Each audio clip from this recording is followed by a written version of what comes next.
Caríssimas amigas, caríssimos amigos, muito obrigado. Então, com grande alegria, vamos prosseguir nosso estudo da disciplina Doutrinas Fundamentais, a terceira doutrina fundamental da Seichonoye, né? Naquela sequência, o que existe é a imagem verdadeira, o que existe é somente a imagem verdadeira que foi criada por Deus, o ambiente reflexo da mente, e a terceira, que é todas as religiões emanam de Deus universal. Então, dentro desse contexto, dessa terceira doutrina fundamental, então nós estamos estudando agora, especificamente, como que isso aparece dentro da diversidade religiosa que existe no mundo. Então, na aula anterior, nós falamos um pouco sobre a Bíblia, falamos sobre o Gênesis, especificamente, né, pegando aí a vertente judaico-cristã. Hoje nós vamos falar de uma outra tradição religiosa muito importante no mundo, que é sobre o budismo. Então, essa aula também vai ser dividida, esse assunto vai ser dividido em duas aulas. Então, nós vamos na página 77, na primeira parte dessa aula desse tema sobre o budismo. O budismo é uma religião da Índia, originariamente, embora hoje na Índia haja poucos budistas, né? Mas ela é uma religião da Índia. Tá? Muita gente acha que budismo tem a ver com o Japão. Tem a ver com o Japão porque é uma religião que é muito praticada no Japão, mas ela teve origem na Índia. O seu iniciador foi justamente Siddhartha Gautama, né, que recebeu alguns títulos, vamos dizer assim. Um dos títulos é Sakyamuni, ou seja, o sábio do clã, né, da tribo dos Sakyas, né? Ou também um outro título, né, que na verdade se refere ao seu estado espiritual, que é o título de Buda. Né? Então, quando nós falamos quem iniciou o budismo é Buda, estamos nos referindo justamente ao Buda Sakyamuni, ou Siddhartha Gautama. E a sua origem é mais ou menos aproximadamente 500 anos antes do advento do cristianismo, né? Então, se nós formos considerar do ponto de vista cronológico, se o cristianismo tem 2020 anos, né, desde Cristo, o budismo nasceu antes, surgiu antes na face da Terra. Tá? E o budismo ele é bastante conhecido por nós através dos livros da Seichonoye. Porque o Brasil, hoje em dia, tem bastante gente que pratica o budismo no Brasil. Né? Tem muita gente que tem essa curiosidade ou encontrou no budismo uma forma de religiosidade que, às vezes, estava buscando e não estava encontrando em outros lugares. Então, tem muito praticante ou muita gente estudando sobre o budismo. Mas, antes de entrar na Seichonoye, acredito que muita gente nem ouvia falar, né, sobre Sakyamuni, sutras budistas, né, sobre pequeno veículo, grande veículo, e aqui na Seichonoye que veio justamente conhecer sobre o budismo.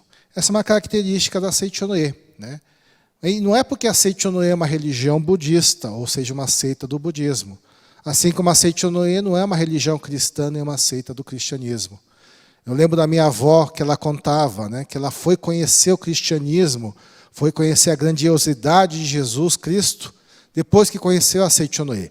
Porque antes de conhecer a Seichonoye, ela não sabia nada sobre o cristianismo, porque ela nasceu no Japão, vivia numa cidade do interior do Japão, e havia lá uma igreja cristã, mas os meus tataravós, né, falavam para minha avó justamente, olha, ali é estranho, não vai ali não, que ali é esquisito. Né? Então o pessoal tinha um certo receio em relação ao cristianismo. E ela falava, nossa, eu fui um dia olhar a igreja cristã e achei muito estranho, porque tinha um homem lá na frente pendurado, pregado numa cruz, ensanguentado, e aí saí correndo, né? Porque não entendia muito bem sobre o cristianismo. Tá? E aqui na Seichonoye ela foi conhecer a grandiosidade do ensinamento cristão, e a grandiosidade e o legado de Jesus Cristo. E acredito que muitas pessoas, através da Seichonoye, estão tendo essa oportunidade de também entrar em contato com o budismo aqui no Brasil, né? Coisa que talvez antes não teve essa oportunidade.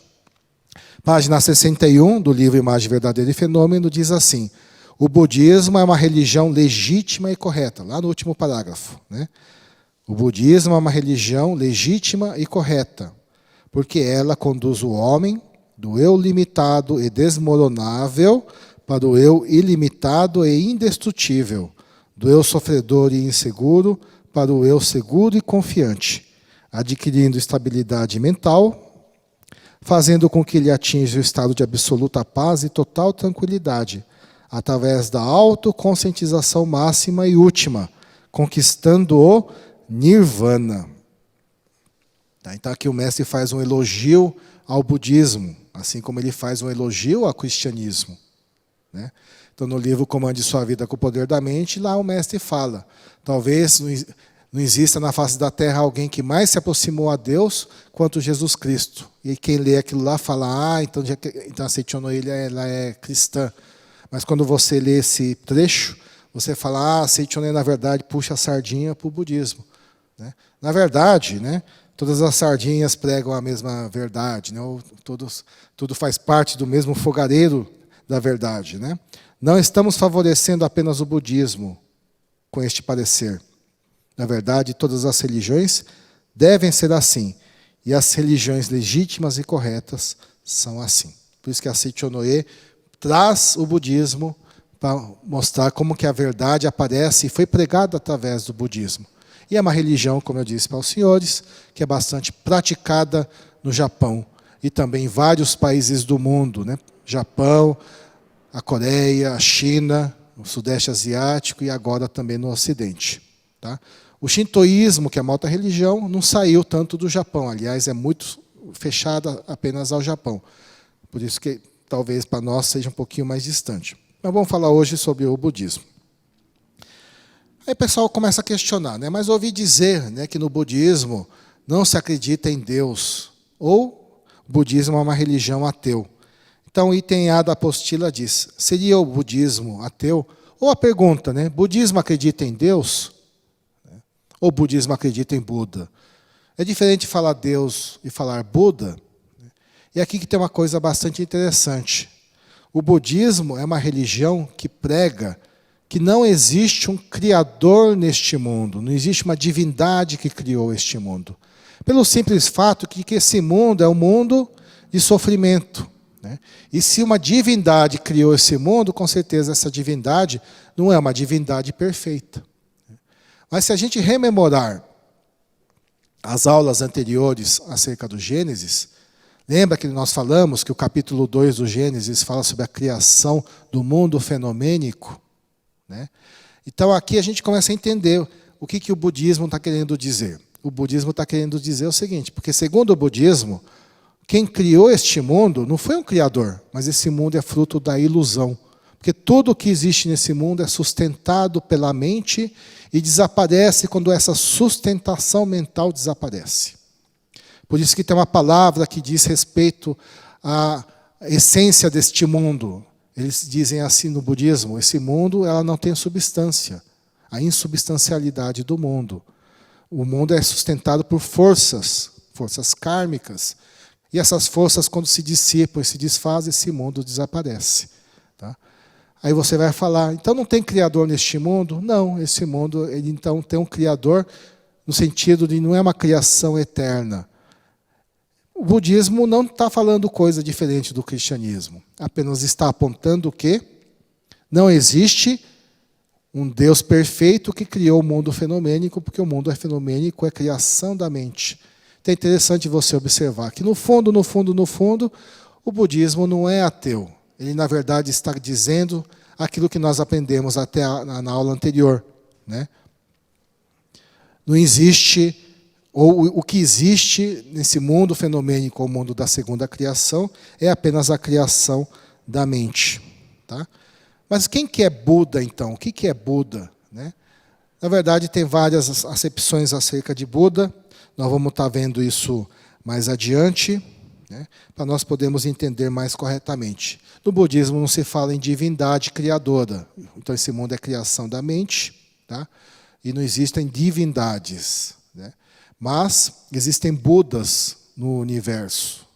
E esses Budas no universo não é só apenas o Sakyamuni que é Buda. O Sakyamuni é conhecido como Buda Sakyamuni. tá? Mas existem vários outros Budas. Então, quem lê os livros da Seichonei já está habituado a ler os livros da Seichonei, vai encontrar, por exemplo, o Buda Amida, ou Amida Buda, ou Amitabha, né? que é um outro Buda. Vai ver o nome de um outro Buda chamado Buda Vairocana, né? Enfim, tem vários nomes de Buda que aparecem dentro do budismo. O Buda da medicina, né? Enfim, são várias entidades, né, que o pessoal do budismo arranjou um outro nome. Eles não chamam de divindade, eles chamam de budeidades. Tá? É um nome meio feio, né, para a gente que nunca ouviu, para as pessoas que nunca ouviram, mas são budeidades que habitam o universo. Por isso que na Sutra está escrito os Budas todos do universo, porque existem vários Budas. Mas vamos mais adiante, vamos prosseguir para ficar um pouquinho mais claro. Mas tudo começou com a pregação de Siddhartha Gautama, né, o Sakyamuni, que se tornou Buda. Então vamos no item B. Ao considerar os 4 sofrimentos, nascimento, velhice, adoecimento e morte, como existências verdadeiras, Sakyamuni ainda via o fenômeno. Abandonou o palácio, família, para viver como monge errante, praticou ascetismo durante 6 anos e, por fim, algo fez mudar sua visão a respeito do mundo. O que foi? Tá? Diz aqui a apostila que termina com essa pergunta. Tá? Na página 83 do livro Imagem Verdadeira e Fenômeno, nós encontramos assim. Sakyamuni também procurou o significado da vida. Então vamos contar um pouquinho a história de Sakyamuni. Né? Sakyamuni, ou Siddhartha Gautama, nasceu na casta dos governantes. Então a Índia ela é dividida em castas, né? Não são classes sociais, são castas. A casta dos sacerdotes, a casta dos governantes, a casta dos artesãos, comerciantes, né? E aqueles que são os párias, né? Que é aqueles que são os renegados, enfim, tem várias castas na Índia. Hoje em dia não tem mais, porque a Constituição atual da Índia eliminou o sistema de castas, mas isso está arraigado dentro do subconsciente coletivo, né, da mente do povo hindu. Então, na Índia, o pessoal tem muito essa coisa de segregação por causa das castas. E Sakyamuni nasceu dentro da casta dos governantes, nasceu como herdeiro, um príncipe, né? E o pai, ele recebeu, né, ele foi lá consultar um adivinho, né, e aí o adivinho disse assim, esse seu filho, ele pode se tornar um grande governante, mas ele não vai ser governante, ele vai se tornar um Buda, um salvador do mundo. E o pai dele, quando soube dessa notícia, ele falou assim, mas eu não quero um monge dentro de casa, um salvador de mundo. Eu quero um herdeiro para o meu reino. Eu quero que ele siga o caminho da política. E aí o que aconteceu? Ele fez de tudo para que nunca Sakyamuni, né, na verdade o jovem Siddhartha, o príncipe Siddhartha, tivesse vontade de se tornar um monge. Então ele fez aqui, construiu um palácio cheio de luxo, cheio de fartura, né, todo dia tinha lá cantores, né?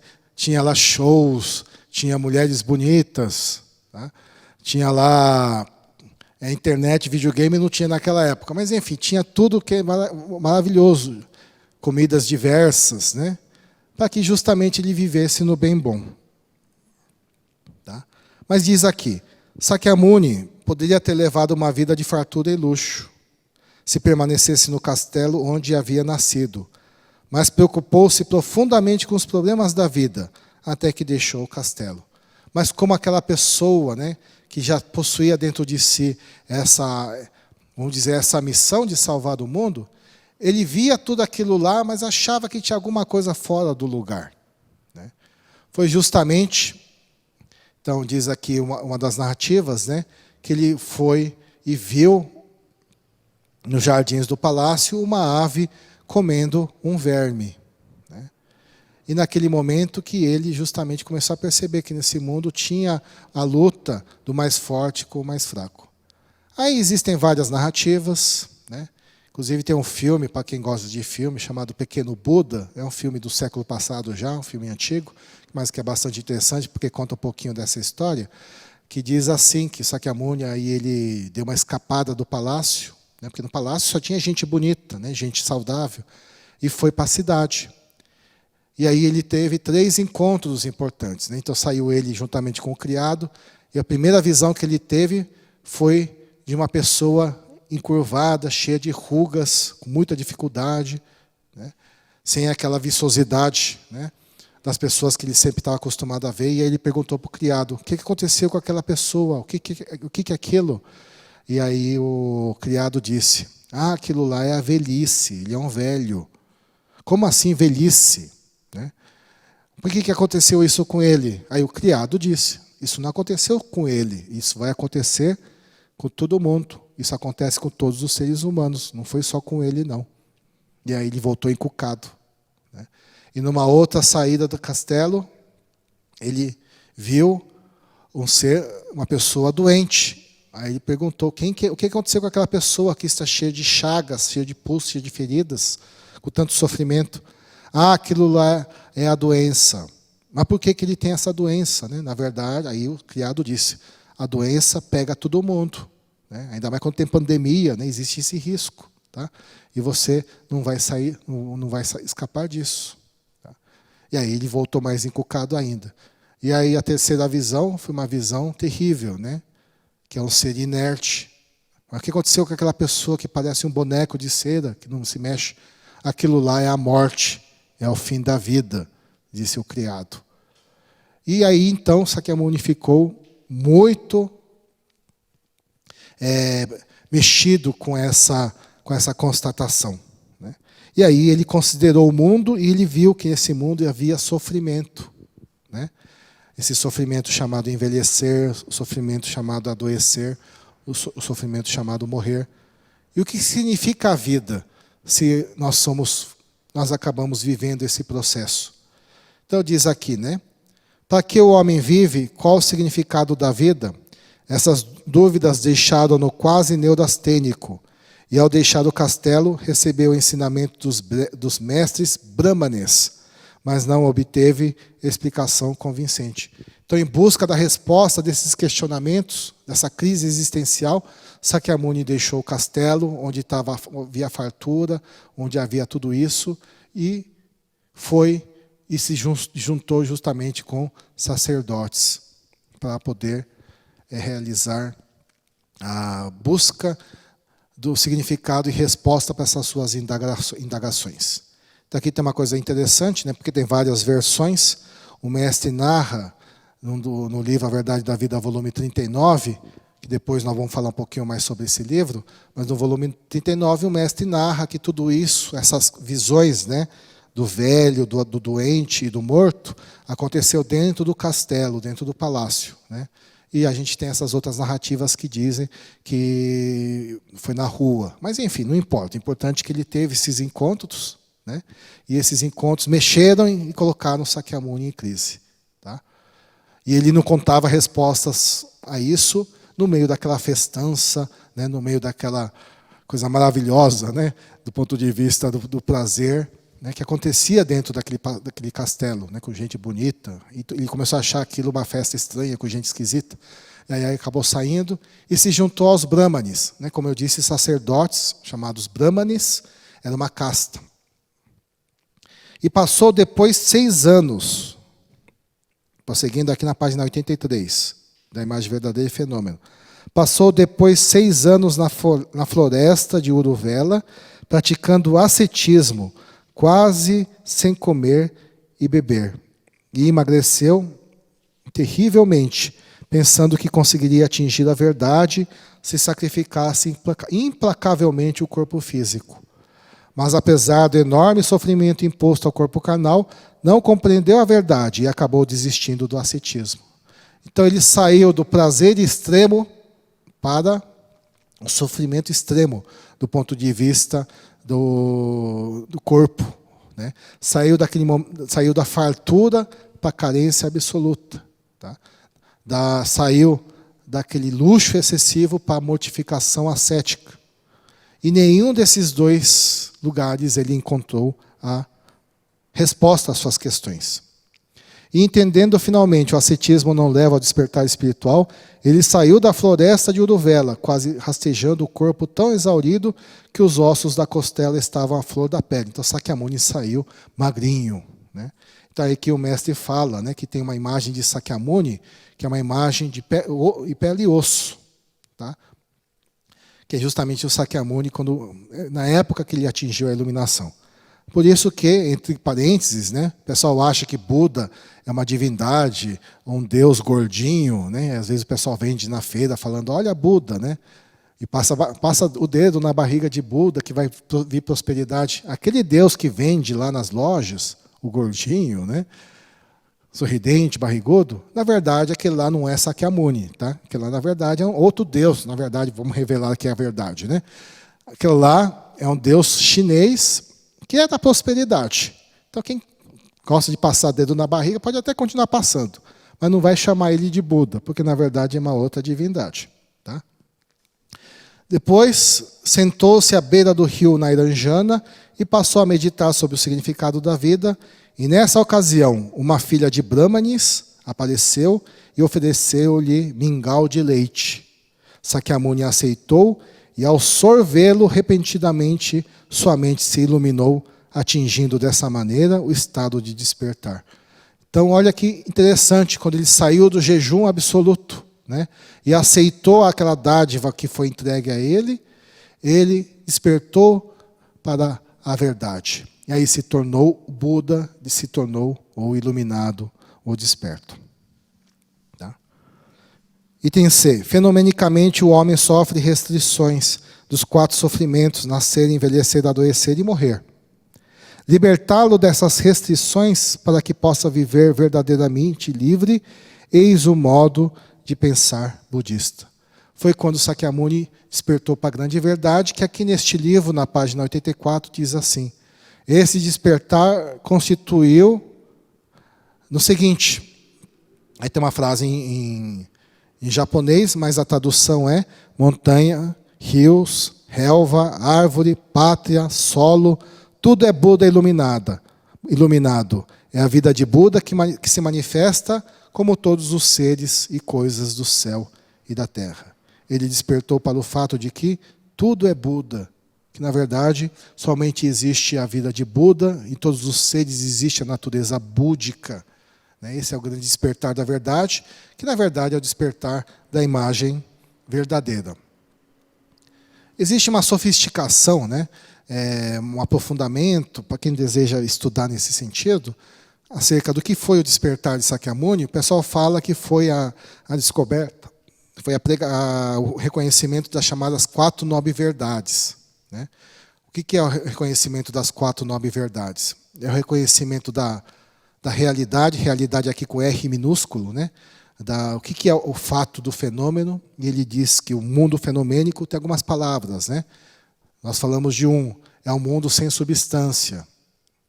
Tem outras 2 palavras interessantes, importantes. É o mundo da transitoriedade, é o mundo da impermanência. Ou uma outra palavra também, é o mundo da inconstância. Esse mundo é tudo impermanente, tudo passa, tudo é transitório. Então, mesmo a beleza física, ou a viçosidade do ser, o vigor físico, ele passa. Tudo passa. Por isso que esse mundo é um lugar de e o mundo é um lugar de sofrimento. Então, essa constatação é a primeira nobre verdade. A segunda nobre verdade é a constatação. Mas por que nós sofremos nesse mundo? Por que esse mundo causa tanto sofrimento? É a descoberta da causa do sofrimento. E o que é a causa do sofrimento? O problema do mundo não é o mundo, mas é o como me relaciono com o mundo. É quando eu tenho as coisas de uma determinada forma, quando eu me relaciono com o mundo e com o corpo de uma determinada forma, que me traz sofrimento. E que forma é essa? É quando eu vivo as coisas sob a égide, sob o comando do desejo.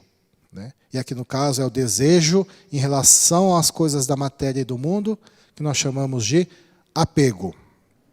Então, essa é a segunda nobre verdade. E a terceira nobre verdade, qual que é? É quando eu descubro o caminho da cessação do sofrimento. Se o apego me faz sofrer, quando eu me desapego, justamente é o momento que eu me afasto do sofrimento, né? Cesso o sofrimento na minha vida. Eu me relaciono com o mundo de uma outra forma. E o quarto caminho vai falar sobre como viver sem se apegar. E aí ele fala dos chamados 8 caminhos nobres, né? Ou o caminho das 8 vias, que é você viver corretamente, né? E aí ele fala de oito coisas, né? A correta compreensão, o correto pensamento, a correta fala, a correta ação, o correto modo de subsistência, o correto esforço, a correta atenção, né? E a correta concentração ou a correta meditação. Tá? Então, vivendo corretamente esses 8 caminhos, vivendo corretamente dessas 8 formas, você consegue viver sem mais apego e sem mais sofrimento. Então é muito interessante, né? Porque ele vai apregoar, quando fala que existe um modo correto de viver, ou um modo feliz de viver, está dizendo que justamente existe uma forma de viver que é uma forma correta, no sentido, uma forma que tem mais a ver com a nossa essência. É o momento que aparece a ideia da nossa natureza búdica, é o viver como filho de Deus, em termos da Seichonoye. Por isso que a Seichonoye fala viver como filho de Deus ou viver como filho de Buda, né? Nesse sentido.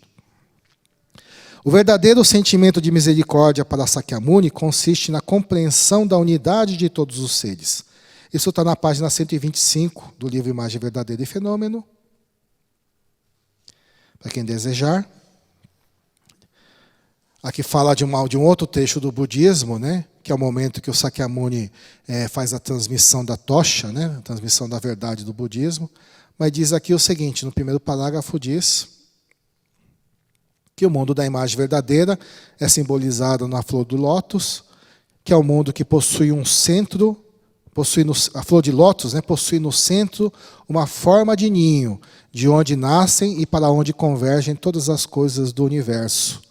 E no parágrafo seguinte, que é o segundo parágrafo, a razão pela qual Sakyamuni apontou para a flor do lótus é que a imagem verdadeira do universo constitui no centro o Su, que é o ninho, para onde tudo converge. Em outras palavras, é a compreensão da unidade. E aqui vem a ideia da convergência ao centro, né? Convergência ao centro, você só vai entender quando você entender essa verdade, que tudo é um. Né?